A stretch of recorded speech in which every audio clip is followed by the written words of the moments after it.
오늘은 이리와 싸우되 양으로 남으라, 이리와 싸우되 양으로 남으라 라는 제목으로 하나님 말씀 증거하도록 하겠습니다. 시편 120편부터 134편까지는 모두 표제어가 성전에 올라가는 노래라는 표제어가 붙어 있습니다. 그런데 히브리 원문을 보면은 성전에라는 단어는 없습니다. 그냥 올라가는 노래 이렇게 돼 있는데, 그래서 이 15편의 시편이 올라가는 노래 이렇게 표제어가 돼 있습니다. 그래서 여러 설들이 있는데 가장 근거 있는 설을 얘기한다 그러면 성전 계단이 15개랍니다. 그래서 계단 한 칸 올라갈 때마다 이게 하나씩 노래 부른 게 아닐까, 뭐 이런 설이 하나 있고, 또 다수설, 제일 많은 사람들이 받아들이는 내용은 이겁니다. 순례자들이 예루살렘을 성전을 향해서 이렇게 올라갈 때 그 여행 중에 불렀던 노래다. 이게 맞는 것 같습니다. 그래서 표제에는 원래는 없는 건데 올라가는 노래에다가 그냥 성전에 올라가는 노래 이렇게 써놓은 겁니다. 거의 맞다고 생각을 합니다. 그러니까 지금식으로 얘기하면 뭐예요? 교회를 사모하는 마음으로 교회 가면서 부르는 노래. 지금 이렇게 차 타고 오시는 분들이 있지 않습니까? 이렇게 멀리서 오시는 분들, 막 인천이나 이런 데서 오시는 분들이 그런 얘기 하더라고요. 교회 가가지고 기도회 하는 것도 좋지만 교회 가는 동안에 이렇게 뭐 찬양도 틀어놓고 설교도 틀어놓고 이렇게 사모하는 마음으로 갈 때 그게 더 큰 은혜가 될 때가 있다. 뭐 그런 겁니다. 그러니까 교회 갈 때, 사모하는 마음으로 갈 때 부르는 노래, 듣는 노래, 뭐 그런 것이 이스라엘 백성들도 있었을 거 아니에요. 그런 15편의 노래를 모아놓은 것이 오늘 내용이라는 것입니다. 그러다 보니까 교회를 향해서, 성전을 향해서 나가다 보니까 삶의 문제를 그대로 안고 나가죠. 그래서 삶에 여러 가지 문제가 있을 거 아닙니까? 다양한 주제들이 있어요. 그래서 하나님의 성전에 나아갈 때, 교회에 나아갈 때 여러 가지 문제를 안고 나갈 때 어떤 자세로 준비하며 나아가느냐, 그것을 살펴볼 수 있다고 생각합니다. 어떤 때 기대감도 있을 것이고, 어떤 때는 기도하는 마음도 있을 것이고, 어떤 때는 마음이 너무 아파서 이 아픔을 하나님의 성전에 가서 꼭 위로받고 치유받고 와야지, 이런 마음으로 올 거 아닙니까? 그런 여러 가지 마음의 상태들이 묘사되어 있다는 것입니다.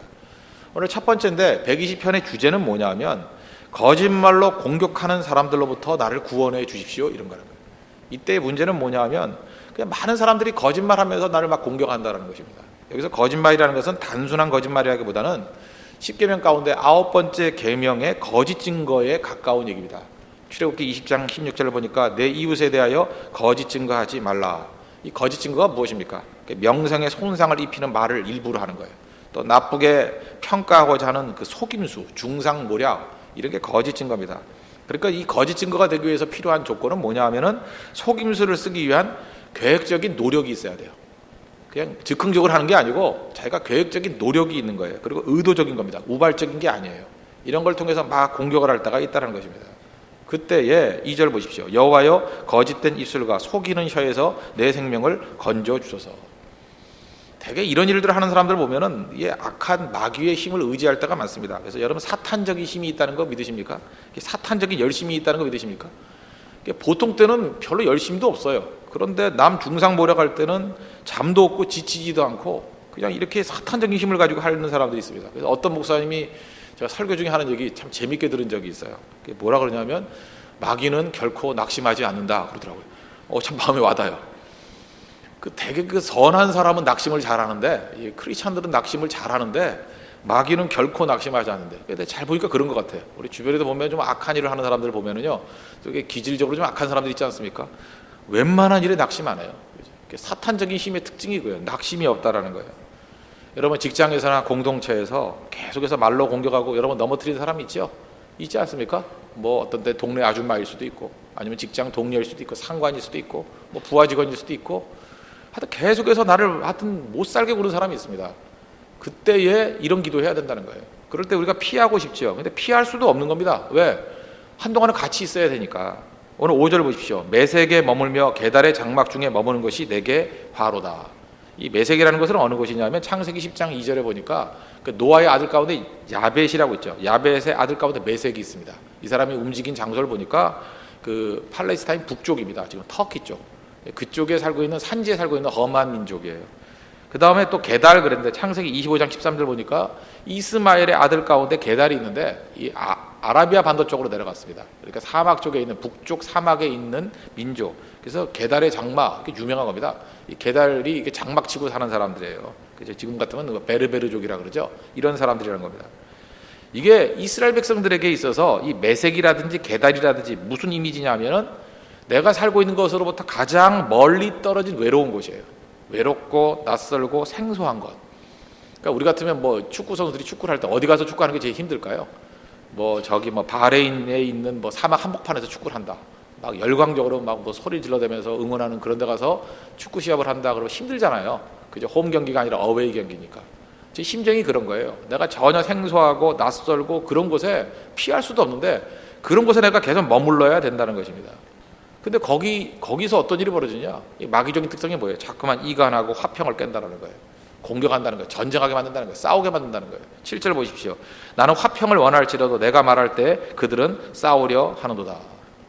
그러니까 이 거짓 세력, 거짓말하는 세력들로부터 피할 길이 없다는 거예요. 계속 공격당하고 있습니다. 어찌합니까? 이런 상황입니다. 이때에 우리가 어떻게 기도하고 어떻게 대처해야 될 것인가? 우리 두 가지로 적용하겠습니다. 근데 여기서 먼저 점검해야 될 게 뭐냐 하면 조심해야 될 게 이겁니다. 우리는 성경을 읽을 때마다 항상 나는 선하다고 생각해요. 그리고 내 상대편은 악하다고 생각하고 그런 식으로 성경을 읽다 보면은 뭐 맞는 것도 많겠지만 또 상당 부분에 있어서는 오류가 발생할 수 있겠죠. 사실 내가 잘못된 모습일 수 있고 내가 변화돼야 되는 거니까. 그래서 성경을 읽을 때마다 한 번쯤 이렇게 생각할 필요성이 있습니다. 여기서 거짓말로 공격하는 사람이 피해자가 내가 아니라 오히려 공격하는 사람이 내가 아닐까. 그렇다고 하면 하나님의 말씀을 붙들고 변화돼야죠. 하나님, 내가 이렇게 잘못된 중상모략하는 사람 되지 않게 해주시고 또 의도적으로 계획적으로 형제 자매를 넘어뜨리는 그런 어리석은 자 되지 않기를 원합니다. 일단 그거를 점검해 보시고 아무리 점검해 봐도 그건 아닌 것 같잖아요. 그럴 때는 어떻게 대처해야 되느냐? 이 두 가지의 대처가 필요하다는 것입니다. 첫째는 적용적인 메시지입니다. 기도하여 나의 싸움이 하나님의 싸움이 되게 만들어야 된다는 것입니다. 성도의 능력은 기도에 있죠. 그래서 1절 보십시오. 내가 환난 중에 여호와께 부르짖었더니 내게 응답하셨도다. 짖지 못하는 개, 그게 개입니까? 개는 짖어야죠. 짖으라고 뭐 하나님께서 그 짖을 수 있는 능력을 줬잖아요. 개는 집 지키는 거니까. 짖을 수 없는 개, 그러면 개가 아니죠. 마찬가지로 기도할 수 없는 성도, 그게 무슨 성도입니까? 성도는 다른 건 다 못해도 기도는 할 수 있는 존재잖아요. 하나님 앞에 부르짖어야죠. 마태복음 18장 18절 보니까 진실로 너에게 이르노니 무엇이든지 너희가 땅에서 매면 하늘에서도 매일 것이요 무엇이든지 땅에서 풀면 하늘에서도 풀리리라. 그러니까 성도의 기도의 능력이 엄청나다는 거 아시겠죠? 그러니까 이 땅에서 묶어야 될 거는 묶어버려야 된다는 거예요. 그럼 하늘에서도 다 묶여버린대요. 악한 마귀의 괴계들 다 묶어버려야죠. 또 어떤 때는 우리에게 이렇게 풀어야 될 게 있지 않습니까? 묶여있는 것들. 그럴 때 기도로 다 풀어야 돼요. 가정의 문제도 풀어야 되고 우리 자녀의 문제도 풀어야 되고 이렇게 뭐 근심 걱정 이렇게 밀려오는 문제들이 있잖아요. 그런 것들 기도로 다 푸는 거. 그래서 오늘 아침에 우리가 해야 될 일이 뭐냐면 기도로 묶어야 될 것들은 다 묶어버리고 풀어야 될 것들은 다 푸는 그런 일을 해야 된다는 것입니다. 지금 오늘 시편 기자가 고백하는 게 뭐예요? 2절 보니까 여호와여 거짓된 입술과 속이는 혀에서 내 생명을 건져 주소서. 건져달라고 기도해야 된다는 것입니다. 이게 자연스러운 일이잖아요. 하나님 나를 구원해 주십시오. 이 기도가 있어야 된다는 것입니다. 그런데 상대편 대적의 모습이 어떠냐면 지금 내가 원하는 건 화평이죠. 하나님께서 화평 원한다는 건 맞는 거 아닙니까? 그런데 상대편은 화평을 이루려고 하는 의지가 전혀 없다는 거예요. 7절 보세요. 나는 화평을 원할지라도 내가 말할 때 그들은 싸우려 하는도다. 그 상대편은 어떤 세력이라는 거예요? 화평을 깨는 세력입니다. 그러니까 그 화평을 깨는 세력 틀리지 않았습니까? 그들의 기세를 꺾어 주십시오. 이런 기도가 되어야 된다는 것입니다. 이전까지는 겉으로 보면 나와 그 사람과의 싸움이잖아요. 그래서 나의 싸움이 돼서는 안 된다는 것입니다. 언제나 그 싸움이 하나님의 싸움으로 변화가 되는 거예요. 하나님의 대의를 위한 싸움, 하나님의 의를 위한 싸움. 하나님이 원하시는 뜻은 화평 아닙니까? 화평이 하나님의 뜻인데 나는 하나님께 순종하려고 계속 화평의 길로 가려고 그러는데 이 시도가 반드시 있어야 돼요. 근데 상대편은 화평을 추구하지 않냐고 계속해서 싸우려고만 합니다. 진정한 하나님의 뜻인 화평이 이루어지기 위해서 나올 수 있는 길이 뭐예요? 하나님께서 그들 개입하셔서 그들을 꺾어 주셔야 됩니다. 이런 기도를 해야 된다는 거예요. 그러면 그런 기도를 하나님이 들어주신다는 거죠. 그래서 언제나 내 싸움이 돼서는 안 되고 하나님의 싸움이 되게 만들어야 된다는 것입니다. 그래서 3절 4절 보십시오. 너 속이는 혀여 무엇을 내게 주며 무엇을 내게 더할꼬 장사의 날카로운 화살과 로뎀나무 숯불이로다. 그러니까 하나님 앞에 그를 꺾어달라고 이렇게 기도하잖아요. 장사의 날카로운 화살은 어떤 겁니까? 빠르고 정확한 화살. 뭐 지금 같으면 이렇게 저격수가 쏘는 총 같은 거죠. 무서운 거죠. 정확히 꺾어달라는 거죠. 또 로뎀나무는 특성이 뭐냐 하면은 굉장히 그 오래 타는 나무랍니다. 이게 장작 같은 걸 집어넣으면 오래 타는 나무. 그러니까 로뎀나무 숯불 그러면 가장 오랫동안 타는 숯불이에요. 로뎀나무의 특징이에요. 그죠? 로뎀나무 숯불로, 그죠? 그를 갖다가 이렇게 징계해 주십시오. 꺾어 주십시오. 그럴 때 하나님께서 그 기도를 응답해 주신다는 것입니다. 그래서 이건 무슨 얘기예요? 우리가 어떤 다툼이 있을 때 실질적으로 가가지고 치고받고 싸우는 게 아니라 이런 걸 뭐라 그러냐면 대적기도라 그러거든요. 기도를 통해서 그를 대적하는 거예요. 그죠? 하나님 그를 꺾어 주십시오. 넘어뜨려 주십시오. 근데 너무 대적기도 좋아하지 마십시오. 대적기도라는 건 뭐냐 하면 항상 하나님의 의를 위한 기도가 돼야 되는데 다른 방법이 없을 때, 근데 이 대적기도를 너무 남발하면 문제가 된다는 거예요. 항상 자기가 의고 상대는 악이고, 그게 또 자기 의에 빠져 있는 사람들이 또 이런 기도 되게 많이 해요. 그래서 기도 많이 할수록 또 지가 얻어 터질 때가 많아요. 그거 잊지 마시고, 대적기도의 특징이 뭐냐 하면은 그 응답이 있긴 있는데 내가 틀리면 그 기도 그대로 내가 다 얻어 터진다는 거예요. 그거 잊지 마십시오. 그러나 또 하나, 또 특별히 이건 조심스럽게 해야 된다고 생각합니다. 특별히 목회자들, 이 목회자들이 그 성질이 급해가지고 막 너무 화가 나가지고 막 기도로 그냥 그 저주 비슷한 기도를 막 할 때 있잖아요. 그런데 깜짝 놀란 게 뭐냐면 그런 기도가 진짜 이루어지는 거예요. 그럴 때 이제 공포스럽죠. 이것까지는 아닌데 하나님 뭐 이런 것까지 응답해 주세요. 뭐 이럴 때가 있다고요. 그래서 막 당혹스럽고 너무 죄송하고 힘들 때가 있다고요. 성경 보면 그런 게 있죠. 엘리사가 있는데, 엘리야의 그 제자 있지 않습니까? 엘리사 선지자가 있는데 대머리였던 것 같습니다. 뭐 헤어스타일이 저하고 비슷했던 것 같아요. 그죠? 이 대머리였던 것 같아요. 근데 애들이 다니면서 놀렸어요. 대머리야 뭐 이랬다고요. 그럼 애들이 그러면 그 참고 가고, 그래 나 대머리야 뭐 빛나서 좋지 그죠? 뭐 산 위에 있는 뭐 등불이야 뭐 이러고 다니면 될 것 같은데 또 그게 듣기 싫었는가 봐요. 그죠? 그래서 저주했어요. 그랬더니 숲속에서 곰들이 나와가지고 애들 다 잡아먹어버려요. 그런 성경에 나온다고요. 여러분 성경에는 없어요. 제 성경이 있는데 그런 내용이 있어요. 그죠? 제가 그걸 바라보면서 아이고 좀 참지 뭐 그런 걸 함부로 저렇게 하나, 그런 생각을 할 때가 많이 있다라는 거예요. 그죠? 이 하나님의 말씀을 증거하고 결국은 사역자를 부르신 이유가 영혼들을 건지자고 불렀는데 그 자기 성질 못 건져가지고 그저 이렇게 함부로 이러다가 그것이 또 잘못된 것으로 사용될 때도 있지 않습니까? 그러므로 이건 조심스럽게, 그죠? 내가 평화를 원하고 화평을 원하는데 이런 방법 저런 방법 해도 도저히 길이 없는 거예요. 너무 기세등등해가지고 하나님 화평을 이룰 수 있는 길은 인간의 방법 가지고는 안 되는 것 같습니다. 하나님 개입해 주셔서 저 기세를 꺾어 주십시오. 이런 기도 필요하다는 거예요. 그럴 때 하나님께서 그걸 응답해 주신다는 것입니다. 그래서 결론은 뭐예요?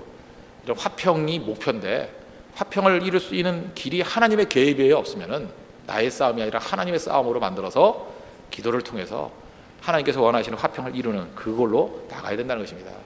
오늘도 우리 삶 속에서 이런 화평을 이룰 수 있는 우리 믿음의 종 되기를 바랍니다. 또 한 가지, 두 번째는 악인과 싸우되 악인을 닮아가지 말아야 된다는 것입니다. 인간에게 이렇게 동조 현상이라는 게 있습니다. 이렇게 싸우다가 닮아간다 그러죠. 막 남 욕하다가 닮아갑니다. 그래서 이리와 자꾸만 싸우다 보면요, 자기도 일이 돼버려요. 그래서 이리와 싸우되 양으로 남아있을 줄 알아야 된다는 것입니다. 상대가 자꾸만 이렇게 거짓말로 나와요. 그러면 야 너 거짓말이다 그런데 거짓을 이길 수 있는 가장 강한 무기가 뭔지 아십니까? 더 강한 거짓이에요.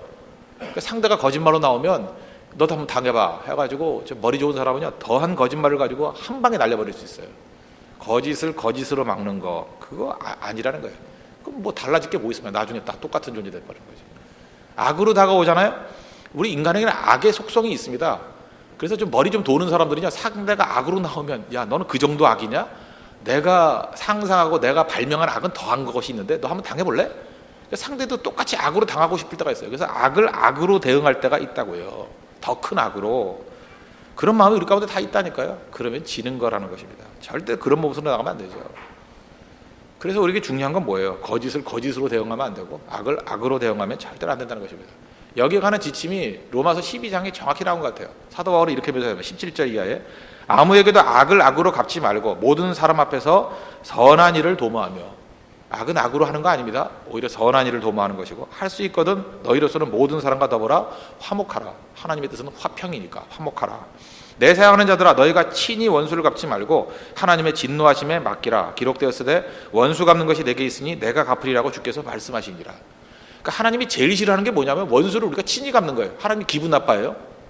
우리가 아무리 옳다 할지라도 우리가 원수를 직접 갚아버리면 우리가 하나님이 되는 거예요. 그 원수 갚는 게 내게 있다 그랬잖아요. 내가 할 일을 왜 네가 해버려? 그러잖아요. 저도 되게 기분 나쁜 게 뭐예요? 제가 설교할 시간이 딱 있는데 갑자기 딴 사람이 와서 설교해. 오늘 내가 할게. 너 앉아있어. 그러면 그거 내가 할 건데 그런 거 아니에요? 내가 할 건데 뭐 예를 들어서 노래 부를 순서가 왔는데 내가 노래 부를 순서예요. 근데 갑자기 아니 너 저 앉아 있어. 내가 더 잘하니까 내가 할 거야. 기분 되게 나쁘잖아요. 마찬가지로 원수 갚는 것이 하나님께서 분명히 그랬다고. 원수 갚는 건 내 소임이야. 내가 그 누구한테 맡긴 적 없어. 원수 갚는 거를 누구에게 위임한 적이 없어요. 하나님이. 원수 갚는 것은 내게 있대요. 그러면 하나님께 맡기고 가만히 있어야죠. 그런데 자기가 펄펄 뛰면서 내가 원수 갚겠다고 뛰면은 그건 하나님에 대한 월권 행위고 하나님께서 그거 기쁘게 받지 않는다는 것입니다. 내 원수가 줄이거든 어떻게 하라고요? 먹이고 목마르거든 마시게 하라. 그렇게 함으로 내 숯불을 그 머리에 쌓아놓느니라. 굳이 복수라 그러면 그게 복수라는 거예요. 숯불 어떤 숯불이요? 로뎀나무 숯불. 제가 오래 타니까 그죠? 이제 배웠지 하나 로뎀나무 숯불. 그러니까 이렇게 하라는 얘기가 아니라 그게 무슨 얘기예요? 원수가 줄이거든 먹이고 목마르거든 마시게 하는 게 그 나중에 그러면 또 얼마나 부끄러워지겠어요. 그래서 혹시 복수라 그러면 그런 게 복수지 뭐 딴 게 복수인지 아냐 이런 식의 얘기를 하는 거예요. 대표적인 게 다윗과 사울 스토리 아닙니까?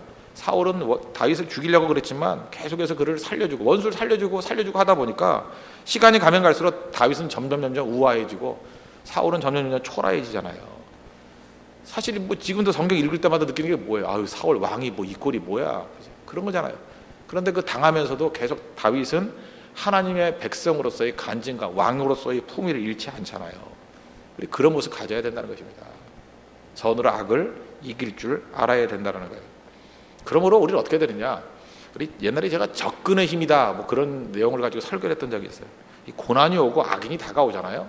그럼 잠깐만 악인하고 접하다 보면 묘한 건 뭐냐면 가까이 지내는 것을 닮아가게 돼 있어요. 거짓말하는 사람들 잠깐 만나면 거짓말쟁이 되는 거고요. 진짜 그래요. 그 다음에 계속해서 이렇게 음목 꾸미는 사람 만나면 음목꾼 되고요. 가까이 지내는 게 닮아간다니까요. 그래서 이렇게 원수들이 오고 이렇게 악인들이 올 때 잠깐만 악인하고 대응하려고 그러지 말고 고난 당하면서 하나님께 가야 됩니다. 하나님께. 하나님 내가 오늘도 이렇게 얻어 터졌습니다. 하나님 나를 불쌍히 여겨주세요. 이 거짓말로 말미암아 나를 이렇게 넘어뜨리려고 그럽니다. 음모가 있습니다. 중상모략이 있습니다. 하나님 나를 불쌍히 여겨주세요. 이런 문제 해결할 수 있는 거 주님밖에 없지 않습니까? 하나님 나를 건져주십시오. 계속 그러다 보면은 지금 문제가 생겼잖아요. 그죠? 문제가 생긴 걸 가지고 하나님께 자꾸만 가까이 가면 가까이 가는 거 닮는다니까요. 하나님 닮아가잖아요. 다윗 보십시오. 다윗이 고난 당할 때 뭐 원수하고 뭐 직접 부딪혀가지고 말싸움하고 그랬어요. 그죠? 뭐 욕시합했어요. 누가 이기나 하고 그런 거 아니잖아요. 하나님께 가까이 가다 보니까 그의 심령이 점점 경건해지고 기도가 나오고 겸손해지고 능력 가운데 섞여 되더라는 것입니다. 오늘도 월요일인데 월요일날 회의도 많으시죠? 또 많은 사람 만나는데 여러분 또 속을 뒤집어 놓을 사람들이 또 한둘이 아니죠?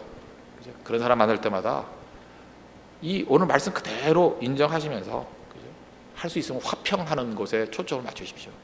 하나님께서 화평을 원하십니다. 그래서 내 싸움을 정 안 된다 그러면 하나님의 싸움으로 만들어서 기도하시라고요. 그리고 더 중요한 건 뭐냐 하면 이리 같은 사람과 싸운다고 똑같은 방식으로 싸우면 일이 되는 겁니다. 하나님 원하시는 모습은 아니라는 거예요. 끝까지 성도로서의 간증 잃지 아니하고 하나님께 더 가까이 가게 될 때 오히려 그런 시험과 환난과 고난 때문에 내가 성장하게 되고 건강해지고 오히려 그 어려움 때문에 하나님도 닮아가는 거룩한 인생이 될 수 있다는 것입니다. 오늘도 이 말씀 붙들고 승리하는 우리 믿음의 종 되기를 바랍니다. 기도하겠습니다. 이 시간 우리도 다 같이 이 말씀을 놓고 우리 하나님 앞에 간구합시다. 하나님 거짓말로 공격하는 세력들이 있습니다. 기도로 하나님의 싸움이 되게 해주시고 이리 같은 사람과 싸운다고 똑같은 일이 되면 안 됩니다. 양으로 남을 수 있도록 해주시고 오히려 하나님께 더 가까이 가서 경건해지는 그런 계기가 되게 해달라고 이 시간 다 같이 하나님 앞에 간구하도록 하겠습니다.